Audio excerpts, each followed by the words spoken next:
All right, I'm going to try and get through this today. If you were absent or missed something in the last lecture, then it's already up on YouTube. You can go watch it, listen to it, whatever. So we've dealt with red. We've really dealt with the white culture for the most part. The big question now is, and this is going to be an essay question on your first test, I imagine, it usually has been in the past anyway, is why did Europeans come to America? Why here? Well, the explanation we always gave, in school was 3 G's, God, gold, and glory, okay? It's an easy way to remember it. But what does that mean? Well, they came here. First off, let's talk about that word God. And I've got a bunch of stuff up here. This all comes down to God, gold, and glory. What do we mean by God? The Europeans came here for either the right to worship the way they wanted to, or to convert the Indians. That's the two reasons, for religious reasons, they would have come. You'll notice I didn't say they came for religious freedom. I don't know anybody that came here for religious freedom. Okay? We'll talk about that when we get into the Puritans. They came so they could be free to worship how they wanted to, but they didn't want anybody else to have religious freedom. Okay? So God was the first big reason. Gold. We're going to see in a minute, whenever we get looking at the Conquistadors, that that the Spanish at least found vast amounts of precious metals, gold, silver, all over the place. Central and South America is abundant with gold. And they came here for that. So after they convert the Indians to good Catholics, they're going to steal their gold. So wealth is going to be important. Beyond that, glory. And this, I always relate this to, that y'all being teenagers, you can probably relate to the feeling where all you really want to do with your life is get out there and make a name for yourself. Go out and have an adventure. I know when I was a kid, that's what I wanted to do. I wanted to join the Marines, go to interesting places, meet interesting people, and shoot them. Okay? Well, that's what these guys were like. They want to go out in the world and make a name for themselves. So there's a sense of adventure. God, gold, and glory. Beyond that, there were terrible, terrible economic conditions in Europe. If you weren't already wealthy, you weren't going to get wealthy. There's some of these European countries, England for one, still had primogeniture as a law, which was the policy that the eldest male child inherits everything. They do this so there's not infighting and property doesn't get broke up among brothers and the family weakens. But as a result, if you have more than one son, what do you do with the second and third son? Well, your first son inherits everything. Your second son, you try and get him into the priesthood so they can make a good living as a bishop. And your third son, go west, young man, make a name for yourself. Get out and go discover something. They join the military or they went exploring. Okay? Or they stay poor. Religiously, there was a lot of persecution all over the place. In Catholic Spain, they killed you if you were Jewish. In England, they couldn't decide what their religion was. When Henry VIII converted to Protestantism, he made it illegal to be a Catholic. When he died, his daughter Mary made it illegal to be a Protestant. When she died, her sister Elizabeth made it illegal to be a Catholic again. So it was always changing. And if you were a revolutionary thinker of religion, you had to go somewhere. Land was free. Now, they saw the Americas as unclaimed land. Now, was it unclaimed? No, it wasn't unclaimed. There were millions of Indians here. The difference was most Indian tribes didn't have the idea of private property. So they weren't improving the land, they weren't owning it. The Europeans didn't see that as really owning land. If you're not doing something with it, if it's just anybody's land, then it's not improved. I can just go take it. And that's what the Europeans did. The last one is mercantilism. This is a term that all educated people need to know. Mercantilism is an economic system that states that the country that has the most wealth wins. That's essentially what it is. So how do you keep your wealth in your empire? Well, what you do is you spread out and you have colonies in places. And you use those colonies to get natural resources. You bring the stuff back, you produce a good, and then you send it back and sell it to the colonies. This way, all the gold and silver is traded inside the mother country. Nothing leaves. You're not enriching your neighbors. Okay? All species should stay in the empire. Specie it just means precious metals, gold or silver. Coins is what specie means. All right? We are still mercantilistic.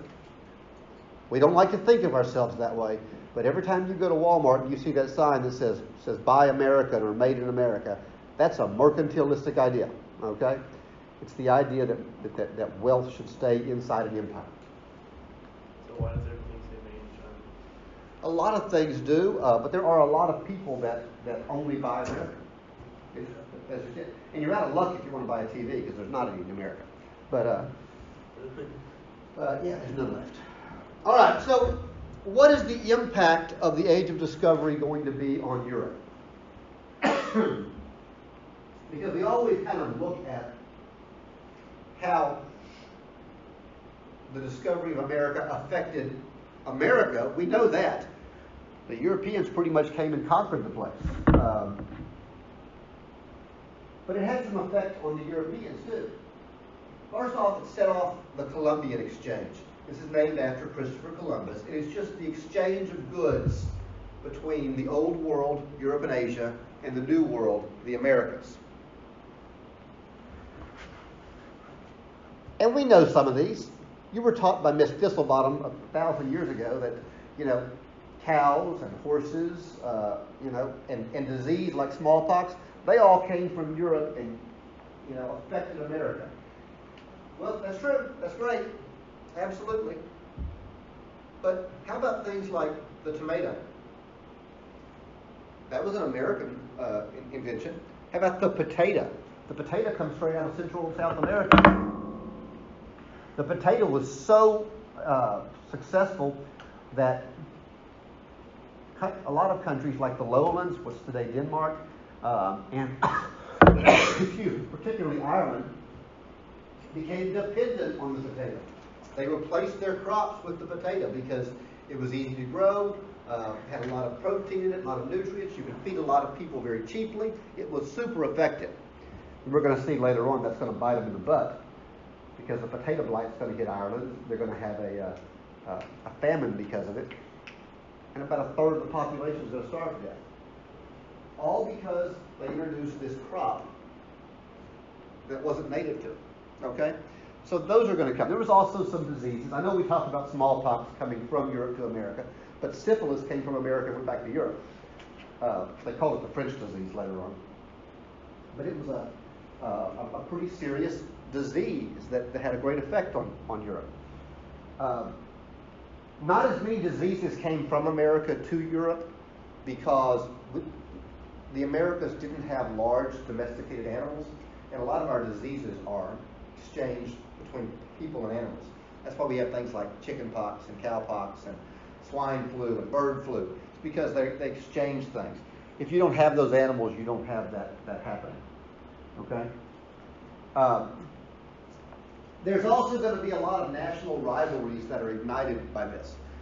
Because Spain gets colonies and Portugal gets colonies, England, France, Russia, Sweden, all these places get colonies, the Netherlands. A lot of these colonial rivalries that have died out in the last few decades, they're reignited. Particularly the big three, England, France, and Spain, are going to be in massive trade wars and sometimes even shooting wars all over this age of discovery. All right, so let's talk about some key people. And again, we're going to bounce around in time a little bit. First guy I want to talk to you about is Ferdinand Magellan. And last names are fine, okay? You don't have to get Ferdinand down if you don't want to. Ferdinand Magellan is the first person to circumnavigate the world. I tell this story every year. I get a kick out of it every year. I think I'm going to get in trouble for it every year. But it's a true story, so I do. Circumnavigate means to sail around. I had a student one time, years ago, who wrote on a test for Magellan that Ferdinand Magellan circumcised the world. Now, that's funny. But if you want to really make it funny, you get what I know. Because I happen to know that his ship was a 40-foot clipper. So if you know that in your mind, suddenly you hear that Magellan circumcised the world with a 40-foot clipper, and that changes everything. The word is circumnavigate, okay? Now you laugh about that, but you're never going to forget that word. This is a map of Magellan's route from Portugal around the world. Guys, I am sorry about this cough. He is the first person to sail the entire way around. And this is a pretty accurate map. You can tell what everything is on this. I mean, North America is a little screwy in shape, and Australia is not on there. But you've got a pretty good gist of what's going on. Magellan himself did not make it all the way around. He died in a revolt in the Philippines, but his ship made it. We don't know who took it over, so we give Magellan credit. Okay. So if you were to look at this map, you would start in Portugal, go down around South America, and you see you come up here around what's Indonesia and the Philippines. And he dies over here where the Philippines are, but his ship makes it the rest of the way over around Africa. Okay? So pretty important guy. Now, what Magellan is important for is he's the first person to prove the earth was round. We knew it was round. Okay? We knew it was round. We had that figured out. But nobody had proven it until somebody could sail all the way around. Okay? Kind of a big deal. I've already talked about this, so I'm not going to go into a lot of detail. But the next section, huh? Yeah, you can write it down. The next section I want to talk to you about are the Conquistadors. Conquistador is almost always capitalized because it's a title. It's a job. These are the conquerors, the explorers for Spain. And again, they came for God, gold, and glory. You can really easily fit the Conquistadors into that model. They brought with them friars, which are just Catholic priests. You see how friar is spelled up there? F-R-I-A-R-S. That comes from the Latin word frere, which means brother. If you spell that word friar with a Y, you're talking about a small chicken, okay? So make sure you're spelling it correctly. Friar with an I. These were Catholic priests that came along with the conquistadors for the purpose of converting the natives. The first thing they would do is they would build a mission, a frontier church, okay? And I've got some pictures of some here. The one on the left is a picture of the Alamo.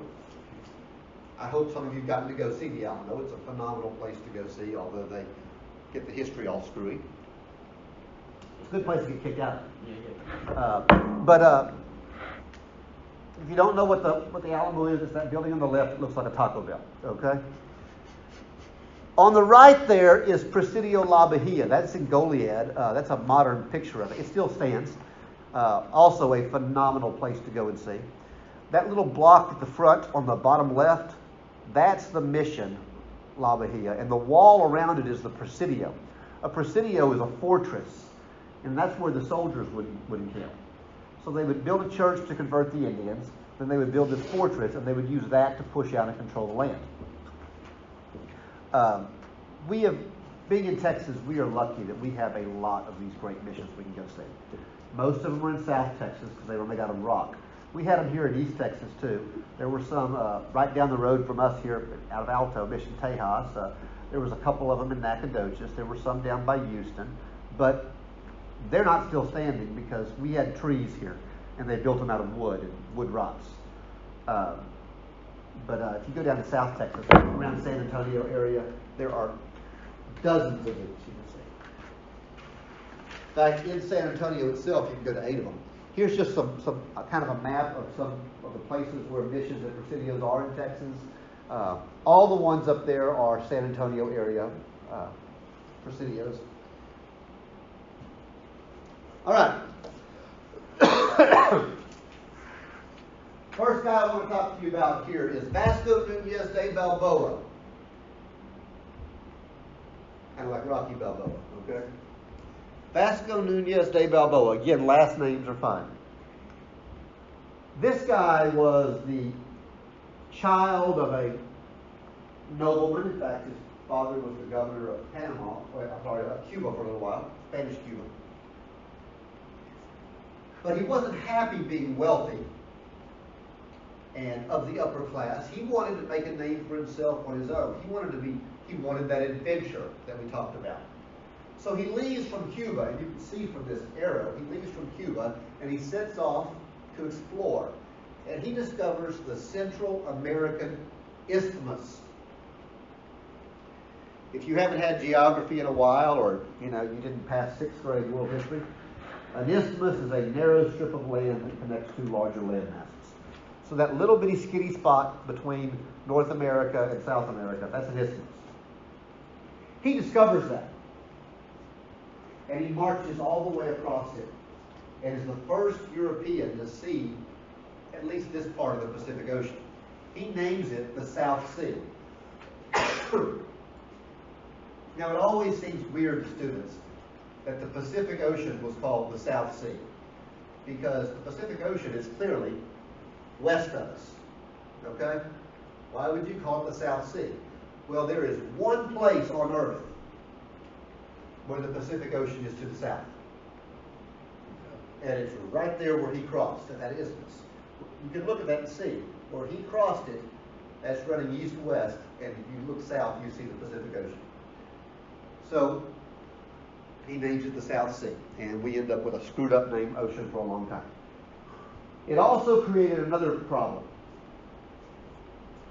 The Spanish are going to greatly misunderestimate. Boy, that's a bad word. That's a George W. Bush word. Misunderestimate. They're going to greatly underestimate. That's terrible. Underestimate the size of North America. At least I caught it. You didn't have to correct me. Because think about it. He hit one side of this continent and he marched all the way across it in a few days. That's how big the continent is as far as they're concerned. We're going to see a guy in a little while that's going to land over here where Mississippi is today, and he's going to start marching west too, trying to go across the continent. And it's a little bigger than he thought it was. Think about how small we must have thought the continent was after we crossed there. Wait, they thought that was over. They thought that was the whole width of the continent. The whole width, yeah. It took a while to learn. Yeah. Then we got Don Juan Ponce de Leon, or as we say here in Texas, Ponce de Leon. Okay? Don Juan Ponce de Leon is, again, the son of a wealthy family. He sets off also in 1513 to try and make a name for himself. Again, from Spanish Cuba. But instead of going south, he goes north. And he runs into Florida. He's going to name it Florida, in fact, which Florida means island, land of flowers, something to that effect. But what he was actually looking for was the Fountain of Youth. You see, there was this book written, and in the book there was a mythical island, Florida, island of flowers, and it had a fountain in it, a spring that came out of the ocean, and if you drank from the spring, it was believed that you would never grow old. And for some reason, people had a hard time comprehending that it was a work of fiction. And he sets off to actually find this place. Well, when he finds this island, what he believes is an island, because he sails around three sides of Florida. It looks like an island. He believes this is that Florida. He never finds the Fountain of Youth, because there is no Fountain of Youth. This will be the equivalent of if, today one of y'all decided to raise some money and set off to try and find the castle that Harry Potter lives in, okay, or something like that. I haven't read Harry Potter. Does he live in a castle? I don't know. But, yeah. But it would be the equivalent of something like that. Why is it important? Well, he failed miserably, but he did claim all of North America for the Spanish by landing in Florida. Think about it. Before this, all they had landed in was Cuba and Mexico. This guy lands in what becomes North America and gives the Spanish a claim on it. If you ever go to Florida, you can go down in the Keys, well, somewhere near the Keys, and there is a state park in Florida called the Fountain of Youth State Park, where there's a spring where water comes out, and people come there and gather the water because they think it has medicinal purposes and thinks it keeps them young. You have to pay to go in there, and I did because I'm an idiot history geek and I wanted to see it. But I should have known better, because I swear to God, the guy that sold me the ticket was the single oldest man I've ever seen in my life. If you're advertising the Fountain of Youth and waters that keep you young, wouldn't you think you'd have a good-looking young person selling the tickets? Anyway, Don Juan Ponce de Leon, really a pretty complete failure for the most part, but a great name. This is the most important one, the most important guy that we're going to deal with, the most successful, Hernán Cortes. You may have heard him called Fernando Cortes or Ferdinand Cortes. It used to be the tradition in history that we anglicize or Americanize names. We don't do it anymore. We let people keep their name, okay? He spelled it Hernán. We're going to call it Hernán. But that is Ferdinand in English. In 1521, Cortes lands in Mexico.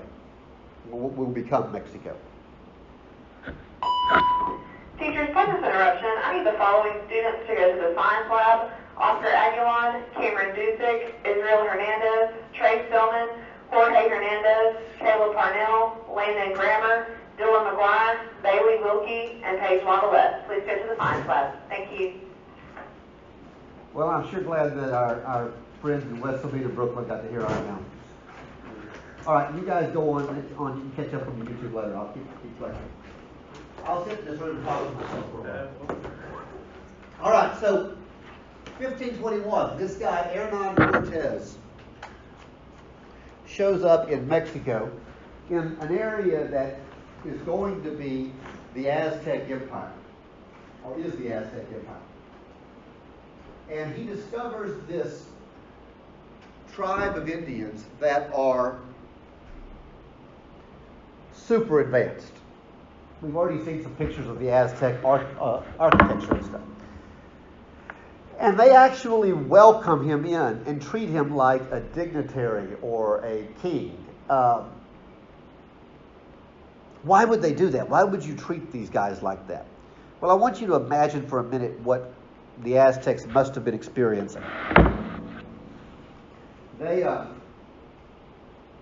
see this ship pulling in, and they've never seen a ship. They've never seen a boat bigger than a canoe. So the ship arrives, the gangplank drops, and coming down off this gangplank is a man riding a horse, a white man riding a horse, with a full flaming red beard, probably wearing armor, carrying a sword and probably a primitive version of a gun, an arquebus. And these people see him, and they've never seen a ship, a horse, a white man, metal weapons, a gun. They've never seen any of this. it would be like an alien landing, or possibly God returning. And there is a theory out there, excuse me, that Cortes was recognized as the god Quetzalcoatl.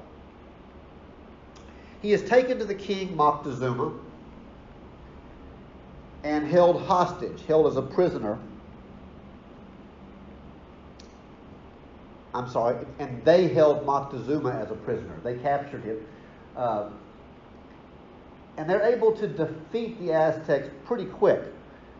The reason why they're able to defeat the Aztecs is because they brought with them smallpox. And smallpox, within just a few weeks, starts wiping out the native population. Cortes takes it as a sign of God. Excuse me.